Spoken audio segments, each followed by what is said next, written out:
വാർത്തകളിലേക്ക്. പത്തനംതിട്ട കോന്നിയിലെ പാറമടയിലുണ്ടായ അപകടത്തിൽ ഒരാൾക്ക് ദാരുണാന്ത്യം. ഹിറ്റാച്ചിക്ക് മുകളിലേക്ക് കല്ലും മണ്ണും വീണാണ് അപകടമുണ്ടായത്. കുടുങ്ങിക്കിടക്കുന്ന ഒരു തൊഴിലാളിക്കായി തെരച്ചിൽ തുടരുന്നു. അതുല്യ രാമചന്ദ്രൻ ചേരുന്നു വിവരങ്ങളുമായി. അതുല്യ, 2 പേർ കുടുങ്ങിക്കിടന്നു, അതിലൊരു തൊഴിലാളി മരിച്ചു എന്നുള്ളൊരു വിവരമാണ്. മറ്റേ തൊഴിലാളിക്കായി കണ്ടെത്താനായി രക്ഷാപ്രവർത്തനം തുടരുന്ന സാഹചര്യമാണ്. എന്തൊക്കെയാണിപ്പോൾ നിലവിലെ വിവരങ്ങൾ? നിലവിൽ കുടുങ്ങിക്കിടക്കുന്ന 2 തൊഴിലാളികളിൽ ഒരാളുടെ മൃതദേഹമാണ് പുറത്തെടുത്തിട്ടുള്ളത്. NDRF സംഘം തിരുവല്ലയിൽ നിന്ന് അവിടേക്ക് എത്തിച്ചേർന്നിട്ടില്ല. അവരെത്തിയതിന് ശേഷമായിരിക്കും രക്ഷാപ്രവർത്തനം ആരംഭിക്കുക എന്നാണ് അറിയിച്ചിരുന്നത്. എങ്കിലും ഇപ്പോൾ പാറക്കഷ്ണങ്ങൾ മാറ്റാൻ അല്ലാതെയുള്ള സാധ്യതകൾ കൂടി തേടുകയാണ് ഫയർഫോഴ്സ് അടക്കമുള്ള രക്ഷാപ്രവർത്തകരുടെ സംഘം. നിലവിൽ ലഭിച്ചിരിക്കുന്ന ഒരു മൃതദേഹം ലഭിച്ചിരിക്കുന്നത് ഈ ഹിറ്റാച്ചിക്ക് അടുത്തു നിന്നല്ല, മറിച്ച് ഹിറ്റാച്ചിയുടെ താഴെ, അതായത് ഈ ഹിറ്റാച്ചിക്ക് മുകളിൽ പാറ ഇടിഞ്ഞു വീണ ആ ഒരു തട്ടിന് താഴെയുള്ള തട്ടിൽ നിന്നാണ് മൃതദേഹം ലഭിച്ചിരിക്കുന്നത്.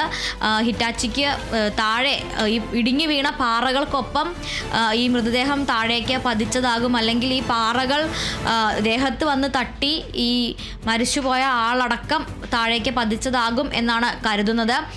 എന്തായാലും നിലവിൽ ഈ ഒരു മൃതദേഹമാണ് കണ്ടെടുത്തിട്ടുള്ളത്.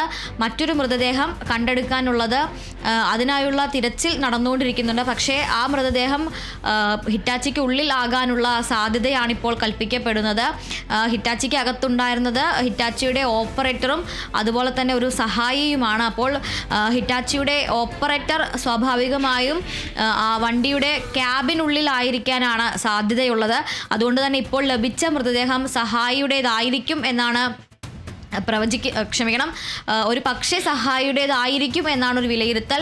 ഈ മൃതദേഹം ഇപ്പോൾ കോന്നി ആശുപത്രിയിലേക്ക്, മോർച്ചറിയിലേക്ക് മാറ്റിയിട്ടുണ്ട്. അതിന് ശേഷമാണ് കൂടുതൽ ആരാണ് മരിച്ചത് എന്നതിലുള്ളൊരു സ്ഥിരീകരണം അതിന് ശേഷമേ നൽകാനാകൂ. നിലവിൽ ഈ പുറത്തെടുത്ത മൃതദേഹം ആശുപത്രിയിലേക്ക് മാറ്റിയിട്ടുണ്ട്. നേരത്തെ ഈ പാറയിടിച്ചിലുണ്ടായതിന് മുകളിൽ നിന്ന് കയറുകൾ ഉറപ്പിച്ച് താഴേക്ക് ഇറങ്ങാൻ പറ്റുമോ എന്ന് പരിശോധിക്കുന്നതിനിടയിലാണ് പാറ വീണ് കിടക്കുന്ന ആ ഹിറ്റാച്ചിയുള്ള ആ ഒരു തട്ടിന് താഴെയുള്ള തട്ടിൽ പാറകൾക്കിടയിൽ നിന്ന് 2 കാലുകൾ ശ്രദ്ധയിൽപ്പെടുന്നത്. അതിനെ തുടർന്നാണ് ഈ താഴെയുള്ള തട്ടിൽ പരിശോധന നടത്തുന്നതും അവിടേക്ക് മറ്റൊരു ഹിറ്റാച്ചി എത്തിച്ച പാറക്കഷ്ണങ്ങൾ നീക്കി മൃതദേഹം പുറത്തെടുക്കുന്നതും. പക്ഷേ ഈ താഴെയുള്ള ഒരു തട്ടിൽ നടത്തിയ പരിശോധന പോലെ എളുപ്പത്തിൽ ഈ ഹിറ്റാച്ചിക്ക് അടുത്ത പരിശോധന നടത്താൻ കഴിയില്ല എന്നുള്ളതാണ്. എങ്കിലും രണ്ടാമത്തെ മൃതദേഹത്തിനായി ആദ്യത്തെ മൃതദേഹം ലഭിച്ചയിടത്ത് പരിശോധന നടത്തുന്നുണ്ട്. പക്ഷേ രക്ഷാപ്രവർത്തകരും ഫയർഫോഴ്സും അതുപോലെ തന്നെ ജില്ലാ കളക്ടർ അടക്കമുള്ളവരും പറയുന്നത് രണ്ടാമത്തെ മൃതദേഹം ഹിറ്റാച്ചിക്ക് ഉള്ളിൽ ഉണ്ടാകാനാണ് സാധ്യത കൂടുതൽ എന്നുള്ളതാണ്. കാരണം ഈ സഹായി പലപ്പോഴും വാഹനത്തിന് പുറത്തായിരിക്കും ഉണ്ടാവുക. അതുകൊണ്ട് തന്നെ പാറകൾക്കൊപ്പം താഴേക്ക് വീഴാനുള്ള സാധ്യതയുണ്ട്. എന്നാൽ ഹിറ്റാച്ചിയുടെ ഡ്രൈവർ അല്ലെങ്കിൽ ഹിറ്റാച്ചിയുടെ ഓപ്പറേറ്റർ വാഹനത്തിൽ ആ ക്യാബിനുള്ളിലായിരിക്കും ഉണ്ടാവുക. അതുകൊണ്ട് തന്നെ അയാൾ വാഹനത്തിനുള്ളിൽ നിന്ന് തെറിച്ചു പോകാനുള്ള ഒരു സാധ്യത ഇല്ല എന്നാണ് പറയുന്നത്. നിലവിൽ NDRF സംഘം എത്തുന്നതിന് മുൻപ് തന്നെ രക്ഷാപ്രവർത്തനത്തിന് മറ്റു സാധ്യതകൾ ഉണ്ടെങ്കിൽ അതുകൂടി പരിശോധിക്കുകയാണ്. നിലവിൽ അവിടെ ഇപ്പോൾ നടന്നു വരുന്ന പ്രവർത്തികൾ എന്ന് പറയുന്നത് ഈ അപകടമുണ്ടായ സ്ഥലത്തിന് മുകളിൽ നിന്ന്, അതായത് കുറച്ച് അധികം മുകളിൽ നിന്ന് ഉറപ്പുള്ള ഒരു ഭാഗം കണ്ടെത്തി അവിടെ നിന്ന് കയറുകൾ ഉറപ്പിച്ചിട്ടുണ്ട്.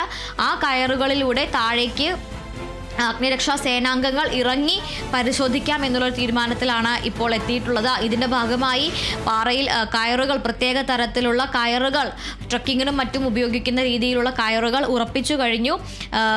മണ്ണിന് ബലമുള്ള, അതുപോലെ തന്നെ വീണ്ടും പാറ ഇടിയില്ല എന്ന് ഉറപ്പുള്ള ഒരു സ്ഥലത്ത് നിന്ന് വേണം ഈ റോപ്പുകൾ ഉറപ്പിക്കാൻ. അത്തരത്തിൽ ഇപ്പോൾ വളരെയധികം മുകളിൽ നിന്ന് മണ്ണിടിച്ചിലുണ്ടായതിന് എതിർവശത്ത് ആയിട്ട് ഈ ഒരു കയറുകൾ ഉറപ്പിച്ച് അങ്ങോട്ടേക്ക് ആളുകൾ ഇറങ്ങാനുള്ളൊരു ശ്രമത്തിലാണ് ഇപ്പോൾ ഉള്ളത്. എന്തായാലും ആ ഒരു സാധ്യത ഇപ്പോൾ പ്രതീക്ഷയ്ക്ക് വക നൽകുന്നതാണോ എന്നുള്ള കാര്യത്തിലൊക്കെ സംശയമുണ്ട്. പ്രത്യേകിച്ചും ആദ്യത്തെ ആളുടെ മൃതദേഹം ലഭിച്ച സ്ഥിതിക്ക് രണ്ടാമത്തെ തൊഴിലാളി ജീവനോടെ ഉണ്ടായിരിക്കാനുള്ള ഒരു സാധ്യത തീർത്തും കുറഞ്ഞു വന്നിരിക്കുകയാണ്.